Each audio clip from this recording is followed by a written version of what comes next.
Dun, dun, dun, dun. Is that the intro music? Exactly. I didn't get around to doing that yet, but I think people are still going to listen. It's great to see you. So good to see you. This is the Kosher Wine Podcast. Da, da, da, da, da, da. We let too long go by without getting together, but of course, we both lead very busy lives, right? I think I do. It is hot. Yeah, it's hot here too. It's hot there. Very hot. Oh my gosh, it's hot. Really, I always like all I picture in Montreal is like snow all the time. Yeah, right. That's what everybody thinks. Whenever it gets hot, I think about my wine. Well, I do that when it gets cold and when it gets hot. No, but what I mean is that I think if I'm so hot and I'm schwitzing, the wine must be schwitzing, and I don't think that wine can schwitz. No, it's not. It's worse for the wine than you, that's for sure. Where do you keep? What's your wine setup? I don't know if we ever discussed that. So I have these two Cavavin cellars. One is 130 bottles, and the other one is like 110 bottles. It's called Cabovin. Cavavin, it's a Canadian brand Okay. of wine cellars. I'm pretty happy with it. I Is mean, there just I'm asking for everyone. Is there electricity in Canada? I don't know what happens up there. Oh, so they're essentially they're wine fridges of sorts. I think they're better. It's a little better than a wine Okay. fridge It's like because one of the things that I find with a lot of the lower end wine fridges, I have one of them sitting there actually. It's not even on. Is that they vibrate, which is really bad for the wine. right. Right. So this is more, I guess, in the Eurocave level of like the high end, right? I mean, this has some kind of motor in it, right? It keeps it cold. It has a motor, it has a compressor, but it's not. It's pretty stable. It's like a big. Right, It's a right. big fridge. I hate to tell people that because it sounds like a jerk thing to say when I see people have these little wine fridges, and I'm like, those are probably worse than just putting it in your a cool closet. Right. I'm sure that's a controversial statement, but I think the shaking on those is shaking is such an underrated problem for wine, more than meaning, most of these wines we have, we're not, how long are we really cellaring them? Are we selling them for 25 years? There aren't even that many kosher wines that applies to. So most of these wines, fine, you're going to keep in your cellar for 3, 4, 5, 6 years or whatever. The shaking is a bigger problem than having it at a, let's say, slightly warmer temperature than ideal.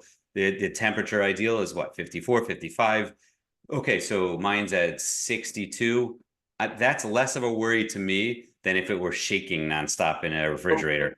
so what is a worry is when people kind of they think they're being smart and they keep on changing the temperatures in their wine fridge. Right.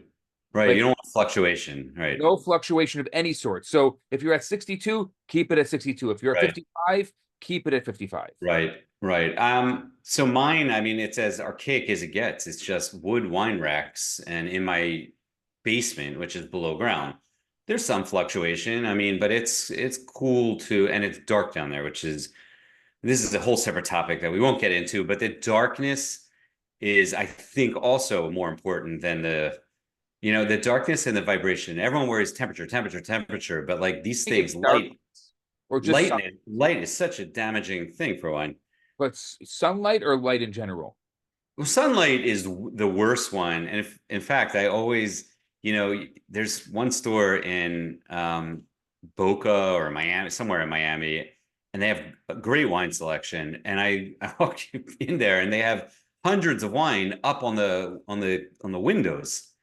And I'm like, without knowing how long they've sat there, I would never buy that because they're just sitting in a windowsill in Miami. That's the recipe for disaster. I don't hear people complain about it, but still, I mean, like, it doesn't make sense to me. Because I think sunlight is the biggest one, but any light really, I mean, UV light is the problem, but that's why those kind of refrigerators and whatever, they always have those kind of the blue lights and those types of lights in them. They don't have regular lights in them. That's the reason why, Right. because that light is damaging itself. And it's also a reason for people that haven't noticed that any wine specifically for aging, but any wines that you may put in your cellar have darker bottles. They're not in clear bottles because wouldn't it be common sense to put wine in a clear bottle? But you rarely will ever see a red wine. In fact, it's like I recently had a red wine in a clear bottle, and it's like it's striking. Like something feels wrong about it. You're so used to the browns and the greens, and Right. that's why it's wise to protect the wine from the light, And humidity is important. right? Well, it is. It is. I think the two underrated things though are the light and the vibration. I mean, meaning yeah, humidity for sure. Yeah, because we all want to have a cave in our basement or somewhere, but those are hard to come by, I think, in at least in the mid-Atlantic. What, what I would So what I would say is, and that's what I was just thinking, like it's hot. You want to make sure that your wine is not in the kitchen. When I went to my brother-in-law's house and he was storing his wine above the oven, I wanted to sorry for calling you out. You don't know which I have right. a lot of brothers-in-law. But the It's true. It's a feature in like fancy houses. They have these wine racks above the stove. I'm like, who is designing these kitchens? It's a night. It's like, what are you doing? How like that's literally put it anywhere else in your house, and it's better than putting it above your stove. See that but, all the time. but unless I would say keep it out of the kitchen. It shouldn't even be in the kitchen, of course. Really nice, like, is to see in maybe I should go into kitchen design. Maybe we should do kitchen design, like wine-based kitchen design. How about that? They'll be like, there's no sink in the kitchen. Yes, but you have a great wine cooler. But you see those the kitchens that are designed with wine coolers also. That's nice. Yeah. Um, okay, well, we needed to get the people demand a podcast, the Kosher Wine Podcast. So we needed to get something out today. And I figure, since we didn't really discuss this, I figure I'm going to talk about some of the amazing wines I've had lately. Yes, and I'm sure you've had some too. I don't think we spoke even since Shavuos. We have not spoken about our Shavuos Those out there? wine. We've spoken nothing. Right. We did the last one we did was the picks for Shavuos. Yeah. Right. I can say I drank a lot of bubbly, which is no surprises to you, I'm sure.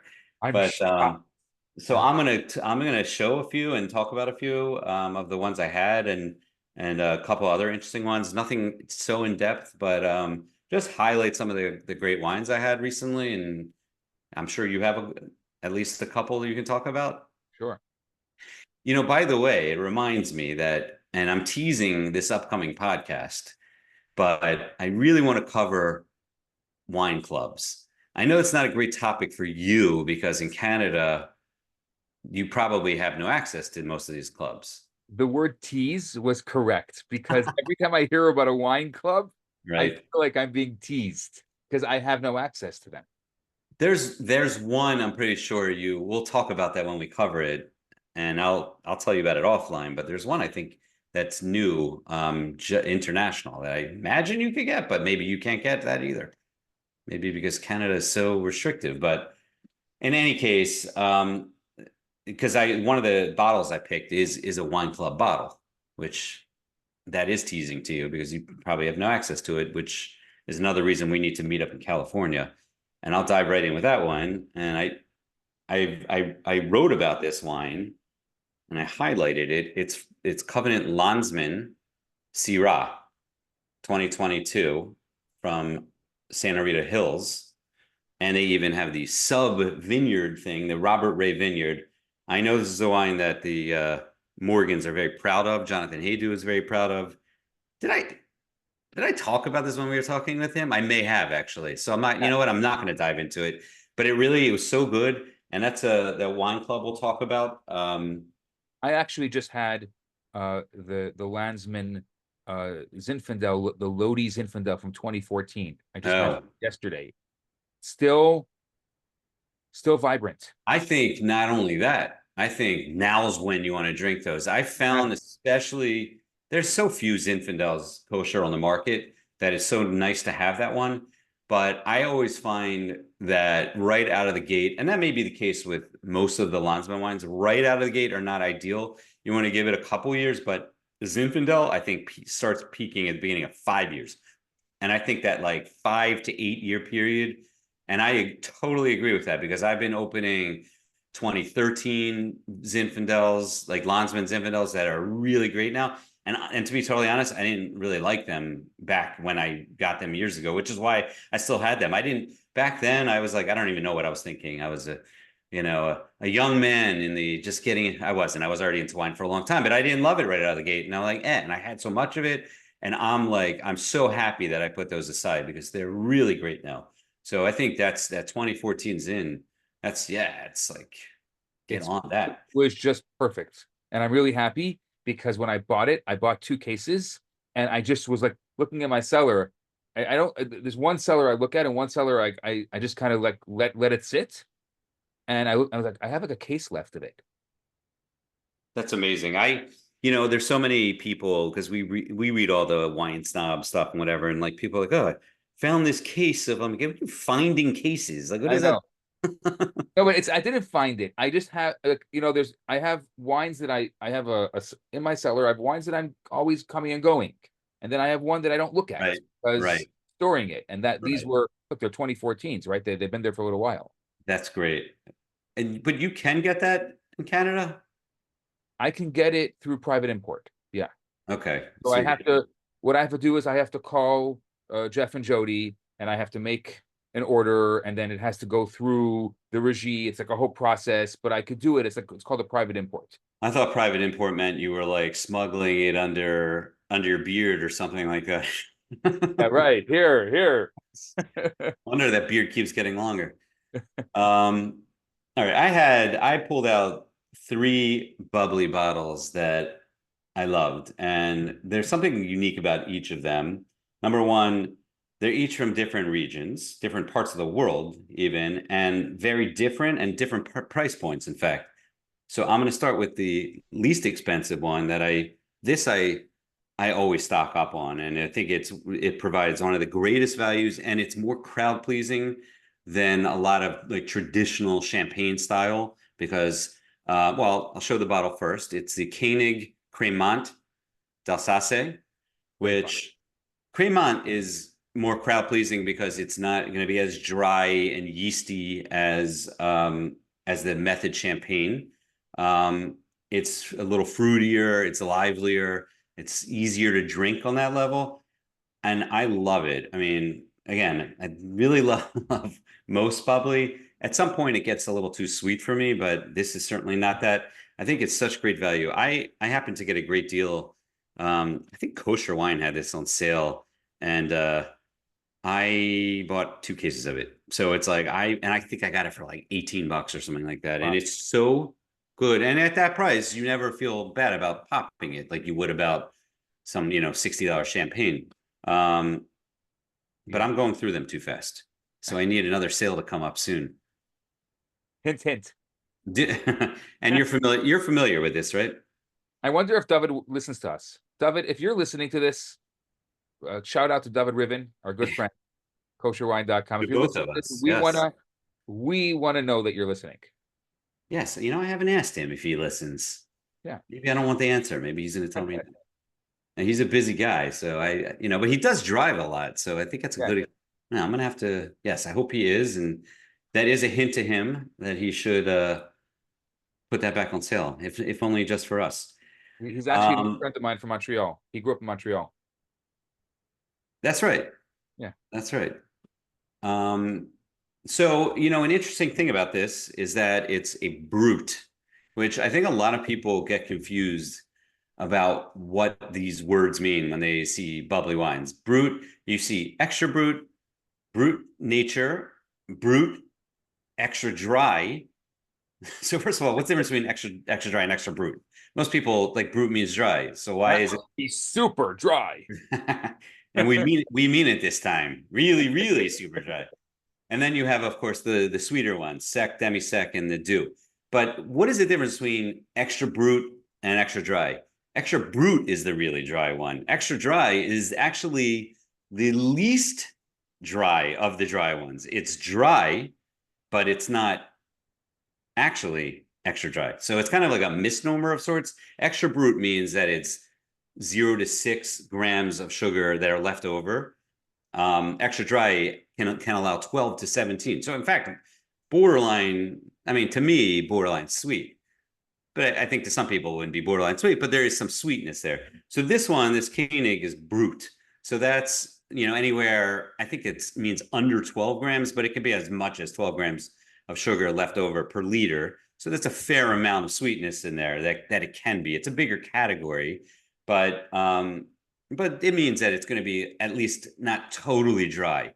Then when you see the brute nature, that means they don't add that dosage to at the end, adding that sugar syrup at the end to add that. A separate thing it means, by the way, or that you should know about that, when you see this super, or see, now I'm using those terms, but when you see the brute nature, those are not champagnes that you want to age, because they need that sugar to be able to age. So those are ones you really want to drink when they're young. They'll be much more alcoholic. Yeah. You age Well, them. I mean, but the bottom line I'm saying is that a lot of these, and another one I would, well, not so much. I was going to make a point to the next, it was going to lead me into my segue, but this is actually the opposite. But this is a famous champagne, is the Bonnet-Ponson. Oh, wow. But it happens to be, and it's extra dry. It's extra brute. Oh, extra brute. Which means it's totally dry, which is why I love it. I got this from the cellar in Lakewood. And in fact, Ben Weber, the great Ben Weber, and I hope he listens. I think he listens, but I speak to him a fair amount. He even told me, he said, drink it. Because I got 6 of them from him, and he said, drink them all now. And I hate to do that kind of, but that's why. I mean, that's because he knows his stuff. And I think they're the exclusive importers, but Bonnet-Ponson is a famous champagne, and it's worth every penny to me. And the point I made when I wrote about it is that I think it retails for $60. That's not cheap. I'm not a rich guy. $60 is a lot of money, but this is true champagne. And an interesting thing of why I would call this actual QPR, which is the quality price ratio, which means, are you getting the quality for what you're spending? The non-kosher version of this, I mean, someone can correct me if I'm wrong, but the non-kosher version of this sells for the same price, I'm pretty sure, which is very, very rare in our world. I actually just looked it up. It's true. Isn't that crazy? Yeah. So to me, if the non-kosher, it doesn't make it QPR, but great champagne for $60 is already somewhat of a bargain. That's hard to say for Premier Cru Bonnet-Ponson, which is a very famous champagne. But that fact makes me feel really good about how I'm spending my money. The fact that it's the same price as the non-kosher. Wow. Right. I mean, wouldn't you think so? Where does that ever happen anywhere in our world? There is. There is. I would say, I think that's also a myth. Years ago, there was a huge price difference between kosher runs and non-kosher runs. And kudos to the people who are doing some of those runs, because I think they've done a much better job recently keeping the prices at bay, at par. I can't say I agree with that. I don't see it. I would love examples of that. I mean, there are some, and there's also the wineries that have kept their prices fair, at least, and haven't gone into these crazy. I mean, I think about some bottles that I know what I used to pay for them, and I know what I pay for them now, and I get it. Everything is more expensive and more expensive, and I know I'm making a separate point than what we're even talking about, because I'm just talking about the price of wine versus what it used to be in the kosher world. But the most famous examples in the ones where you have kosher runs of non-kosher wines, it's unbearable to know what the non-kosher one sells for. I don't know which ones you're talking about. I would love to see examples of. I'm thinking of the higher end wines. I mean, like Chateau Pontet-Canet is a good example. That's exactly what I was thinking of. But it makes my point, unless I'm wrong, that I believe that sells not kosher. I'm going to look it up right now. But the kosher one retails anywhere from $300 to $400. And that's what it is in the kosher. Is it really? Are you sure about that? Yes. I'm looking right now. No, I don't think so. I think 125, like that. Well, I'm pretty sure. Pontet-Canet is 125 prices. I don't know what they do up there, but Pontet-Canet, I'm looking 126, 100. It's like 3 times the price. Really? I think so, and I think that's true. I see here 241, 242. Are you looking in Canada? That may be very different. It may be very different in Canada. Maybe. I don't know, but it may be. I'm telling you, in America, it sells non-kosher and and again, I'm not here to complain about that stuff, because kind of is what it is, and I've somewhat made my peace with it. I don't buy those wines. I don't buy $350 wines. I just don't, because I can't. It's not a matter of that I want to or I'm against it. I want to remain married is part of the reason. So we had a we had a wine tasting here this week, and Jay, our good friend Jay, I came in. saw that. Yeah, Jay was there. That's great. Tell me about that. It was amazing. We did. I'm getting to the Pontet-Canet in a second, but we did Israel versus the world, and whenever we do these kinds of tastings, if you've never done one, and I'm not speaking to you, Kenny, I'm speaking to the rest of the listeners. If you've never done one, it's fascinating to take two wines that are similar types of wines from two different regions and really taste them together, like pair them against each other. And so that's what we did. And so actually one of the wines we tasted was the Pontet-Canet. And I asked Jay, I said, why does a winery that you and I both know they do not have any problem selling their wine, why do they care about having a kosher run? Like, it doesn't make any sense. And he looks at me and he's like, it's a good question. I have no idea. I'll give you the two answers. The one that I used to more so believe, and the answer that most wineries will say, and then what I believe is more likely the truth. The first, I'll tell the first one first, is that they like to make their wines accessible to everyone. That's what the winemakers will say. That's what the wineries will say. They want you to be able to drink their great wine too. I don't believe that's the case anymore. I I believe don't they believe make that money was on ever it. the case. They make money. It's money.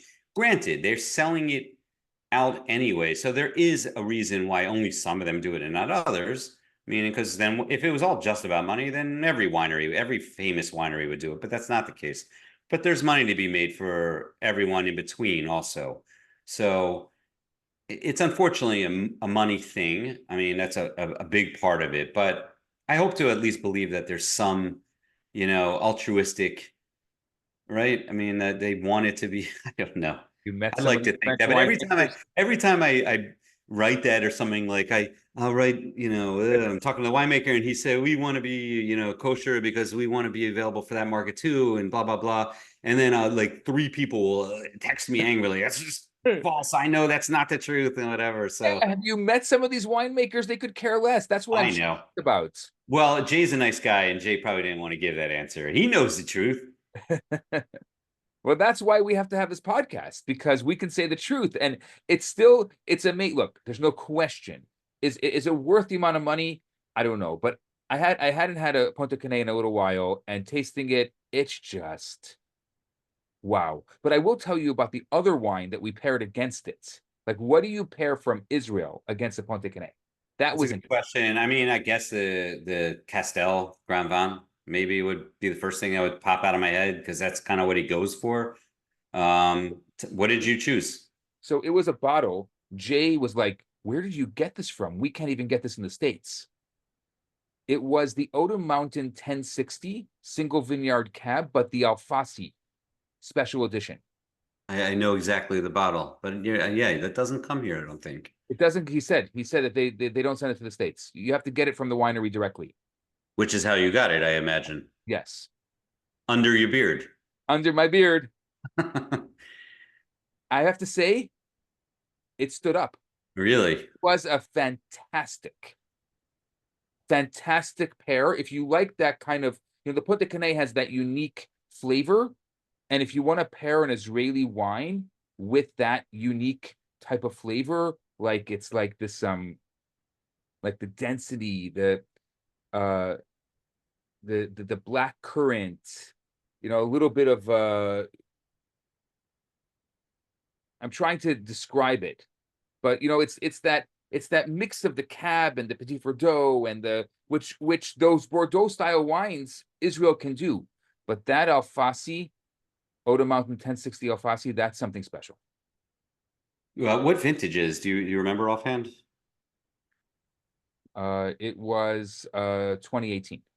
That was a 2018. And A the, and great the, the great vintage in Israel, by the way. great vintage in Israel. I they it was an almost can't miss vintage every 2018.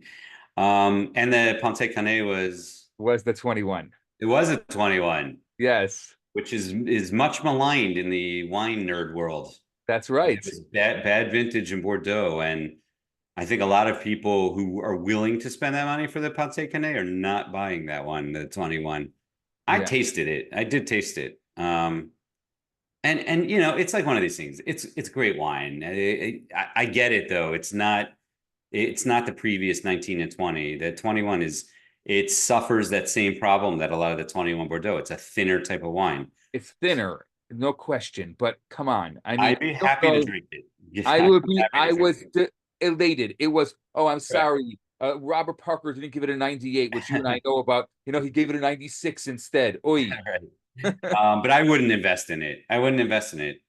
Meaning, not invest in it from an actual financial perspective. Meaning, it probably won't age as well, and like that type of thing. And if you're dropping that kind of money, which again I do not, that's not the bottle I'd buy. Right. So, but I'm happy. Anyone that wants to pour it for me, I'm happy to drink it.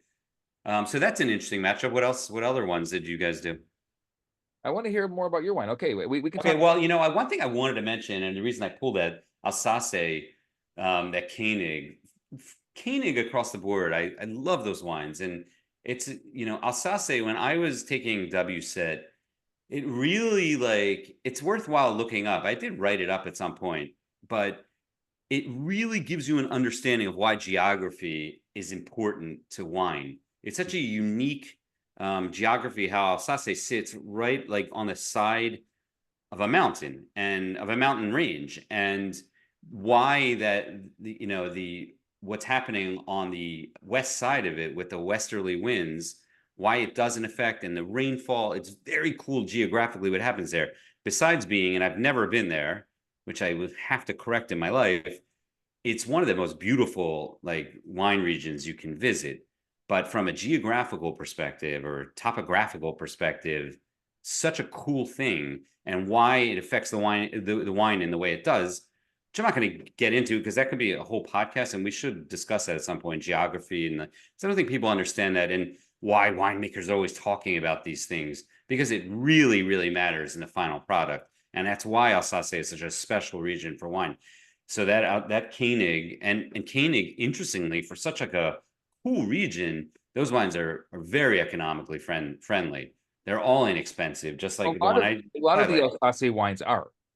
It's an interesting thing, right? I mean, I'm happy to grab anything I can from Alsace. Yeah, I had an Alsace Riesling last night. It was great. Ah, yeah. It was at the Koenig Alsace Riesling? No, it was the Alsace. Alsace, I don't know which one you're talking about. There's a Just called Alsace? yeah, it's called Alsace.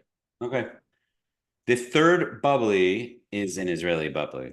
Now, this Oh, I see how bad my camera is when I pull this up. I By the way, don't. You just pulled the bottle out and knew it was Matar already. yes, that's You right. have to even You know, have the to. biggest problem with these style bottles, and they're really cool in shape, and those who can't see it and are only listening, it's a very wide bottomed bottle, and it's kind of shaped like the Eiffel Tower, I guess, right? Yeah, yeah. And it's a very cool bottle, but it's a nightmare for a wine rack or wine fridge. You can't fit these into anything. But the Matar Blanc de Noirs, I believe I can check, but it's 100% Pinot Noir, and it's absolutely a method champagne, and the fact that they use Pinot Noir in it is delicious, bubbly. It's not cheap. I think it runs 70 to 80 bucks. But it is a champagne style, or I'm just going to call it a champagne. It's not, of course. Champagne is from France. We all know that here, but it's something that can be aged and improved. Really, it was really delicious though, and it's very dry and yeasty and everything that champagne lovers love. So Yep. I very much enjoyed that one also. We're ever so thankful to Pelter for making kosher wine. I know it Seriously, sounds crazy, but I mean, seriously. their wines are unbelievable. Their Petit Verdot is one of my favorite wines. I agree. It's a great, great winery. There's a couple other wineries, and I don't know who to talk to that I really Seahorse. We mentioned that before. Margalit. These are famous Israeli wineries that I wish they would put out, I think Marguerite maybe even made one like kosher run or something, but not, I'm talking regularly. I want their wines. I want their wines. Seahorse, yeah.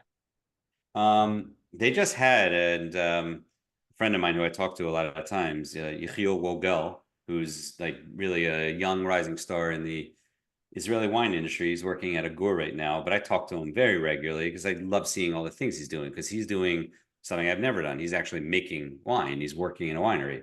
And so he sends me all these cool little things, but he just went, and I know, like, Adam Montefiore were there, everyone was there, but they had a Riesling tasting, an Israeli Riesling tasting last week. In addition, something we should note also to that, they did the big awards in not Israel, not in Israeli wines, but of European, right? the international, the Oh, biggest, was it Decanter, I think, is their awards. I can look in 1 second, but very notably, Israel had their highest rated wine ever. I'm gonna look it up right now. You can talk for a second. yeah. So I can talk about some more of those wines that we Pulling it paired up. up while you're looking. It's the Decanter World Wine Awards, and I'm gonna see if the list is here. Go ahead. You talk for a second. I want to look this up because I want to highlight it. This is the first time we are fact checking live on this podcast. Well, I mean, we try to come with most of our facts are right already, right? I mean, we So don't need to. this is the big debate, and if you're listening to us right now, Kenny and I have a huge debate on this. So Kenny, Go ahead. the podcast needs to be pre-planned. Like, we have to have a plan, a beginning, a middle, and end with the planet. And we've done a couple of these, and some of you may like that. I like this free-flowingness of it. I like, today we didn't plan anything. He wanted to do something else. No, good. I said, let's just get on and talk. We both love wine. We could talk about wine all day. Let's just talk like you're listening to a conversation of two people who know about wine. Like, I happen to think we're doing a pretty good job for that. I'm always like, it's going to be a disaster, and like, but this is pretty good. It's pretty good. It's pretty darn good. So it's the Decanter World Wine Awards, which just happened last week, and it was here it is. It received a platinum medal, which again I don't believe has ever happened. The Ramat Negev, a wine that most people don't even talk about that much. The Negev is really a cool place, and it's very cool for the future of winemaking, what's happening there. But Ramat Negev is not a winery that a lot of people in the United States talk about that often. This is the Ramat Negev Exodus Grand Reserve 2018. Interesting, it was a 2018, by the way. 2018. If It you won. ever get those 2018s, That's right. grab them now. Not It, only was that an amazing year, it's an amazing year to drink right now. That's right. Very much so. It received the platinum medal and 97 points. Wow. Decanter World Wine Awards it's one of the largest wine judging shows. Very prestigious, and it's held in London every year. Decanter magazine organizes it, and it's a real, I think, mark of honor for Israel. They had 4 other wines that won gold medal and 95 points. May as well say them. Is 1848 Generation 2 Syrah 2021, the Psagot Single Vineyard Cab 2020, Tepperberg Legacy Petit Syrah 2018. I love that wine, by the way, that specific wine. That's a great wine. And the Yarden Cab 2018, which was really fantastic. I prefer the Merlot from the 2018, but that Yarden Cab 2018 was, to me, a real return to some of their glory years. But those are the ones I won, and I think it's something that we should all be proud of. But the Israeli wine industry has a lot to be proud of. I'm not surprised that the 18s are doing well now. Right? Like, not surprised that this is what's going on.